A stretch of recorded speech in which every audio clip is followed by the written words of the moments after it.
It's pretty funny if you've ever looked at like some of these juice heads doing their full day of eating and they're pushing like 2.5 to 3 grams of protein per kilogram of body weight, which is a lot. And like you can't say that they're wrong because they're in this weird echo chamber where if you're bigger, that makes you right, which is pretty funny. Then you get all these kids looking up to them.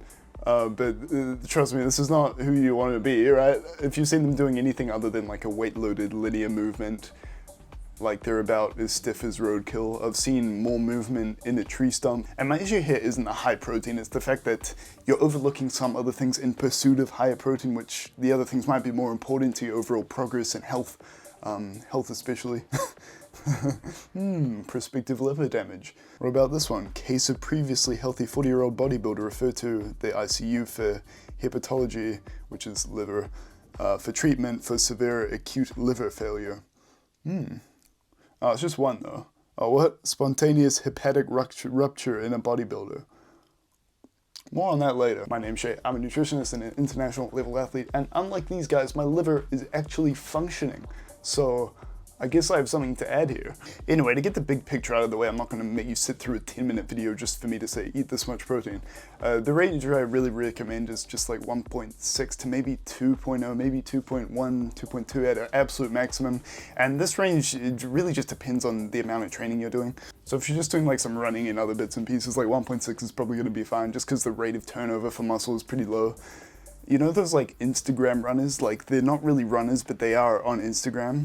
I was just thinking it'd be so funny if you had like fake natties in the running community, like they're faking Strava times instead of fake weights, they're blasting EPO. Side tangent, but if you're on like a really intensive training program to put on muscle, yes, you should be pushing like 2.0, maybe a little bit more because that's what you're actually training for, right? Which is pretty funny if you see some guys like doing some trash program from some schmuck on Instagram and then on this crazy high protein diet, which is just like 2/3 protein powder. It's like, where does it all go? Basically, you're just pissing it out. You're paying money to have extra uric acid and ammonia in your piss. Like, I hope you use the 10% discount, dude. And the core part of this is nitrogen balance, right? Nitrogen groups are in amino acids, which are in the protein that we eat. And basically, the nitrogen in is, of course, in the protein we eat, and then it gets used to rebuild whatever muscle needs to be done, or any just like structural proteins in our body. Pretty much everything is built out of protein in our body, but anything excess we just piss out. So if you're building muscle, it's like a positive balance of nitrogen because you're taking that in and you're holding on to it to build that new tissue. And if you're like wasting away in an ICU unit, you'd be in a negative balance because you're losing muscle, right? But basically, this is the reason why juices need more, right? Because they're building muscle at a faster rate, so the nitrogen balance is more positive. Okay, but that's not most of us, right? And just to clear up another few misconceptions, anabolic window, is it true?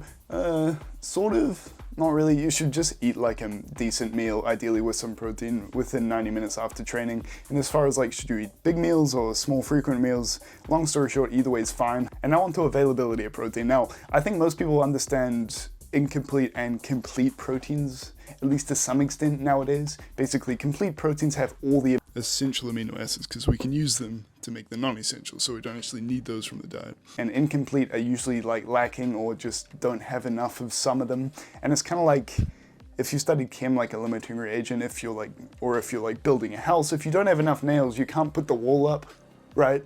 So if you're lacking one amino acid, you just can't build the muscle because you need all of them. This is why if you're not eating animal products, you can kind of like stratify with incomplete proteins. It's like, oh, well, rice is low in lysine, but beans have lysine, but they're low in cysteine and methionine, but the rice has that. So altogether, you're getting everything you need just between two different things. Another overlooked part is the biological value, or the PDCAAS, which stands for protein downing compensating alphas advertising supplements, which is interesting. Protein digestibility corrected amino acid score.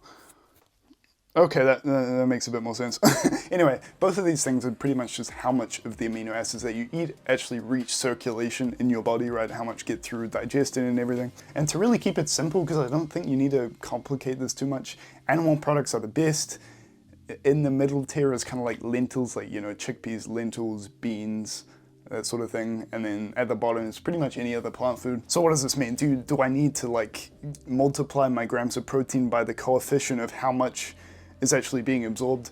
Not really, because if you think about it, the recommendations that we get from, you know, science-backed studies, it's like, oh, this group had this amount of protein and got the best results. This is what we're basing like the 1.6 to 2.2 based off.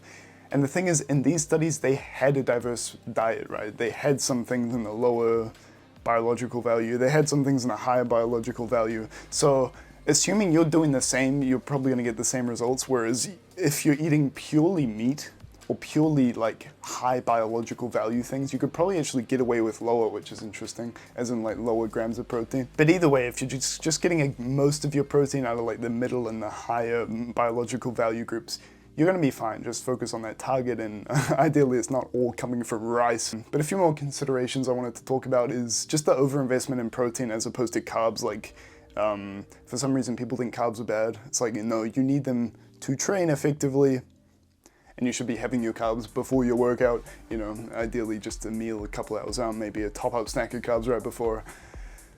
People are like, oh, I need this high-protein meal right before training. Why? Okay. And as well, some of these people promoting things like, oh, it's high-protein, whey protein, egg whites.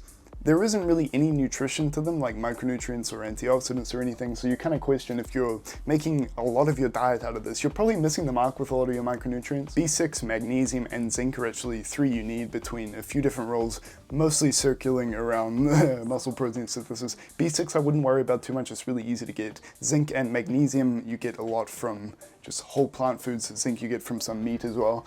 But I'd be interested to see some of these juice heads, if they're eating just whey protein and egg whites. They're probably not even getting enough of these, which is pretty funny.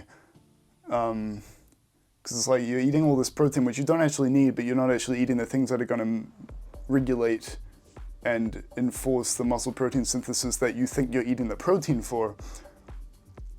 So it's like, what do you do? If you're eating a whole foods diet, you're probably good for these 3 and probably most of your micronutrients, but I always recommend just throwing your diet in Cronometer and seeing what you're missing. It'll tell you what foods you can get to, you know, hit the things that you're missing. It's a good tool. But I've seen some people post like meal plans on Instagram, which are absolutely horrific. So just bear that in mind. Feel free to send me some if you find some that are just like so bad, and maybe I'll do a video on them. But yeah. If you're not getting enough of these micronutrients, it's gonna benefit you more actually getting them as opposed to an extra scoop of protein. Stop it. But yeah, just double think about these juice heads, because yeah, again, these guys aren't what you want to be. Like, trust me, between me being like injured and me being in like the best form of my life, it's your life is a lot better when you feel good and you move well. Like, why do we not talk about that? Like, instead of chasing protein and bodybuilding movements all the time, I think if you just reeled some of that back in and had some healthier foods and not just egg whites and protein powder, and you reeled in some of the gym work and did some actual like functional stuff, maybe a bit of mobility, maybe a bit of running, a bit of sprinting, you know, I'm sure you'll just live a better life. And chances are you'll look the same, if not better. And always be skeptical when someone's trying to sell you something. Like, all the time they're saying you need high protein, but that's only a funnel into their affiliate link, so keep that in mind too. But anyway, that's been the video. I hope this was somewhat helpful. I didn't want to do like a basic video on protein. I think there's enough of those out there, and I'm sure if you're on this channel you probably know what you're doing to some extent, so I wanted to raise a few new points. But if you did enjoy, there's some more videos there. I'll see you next time.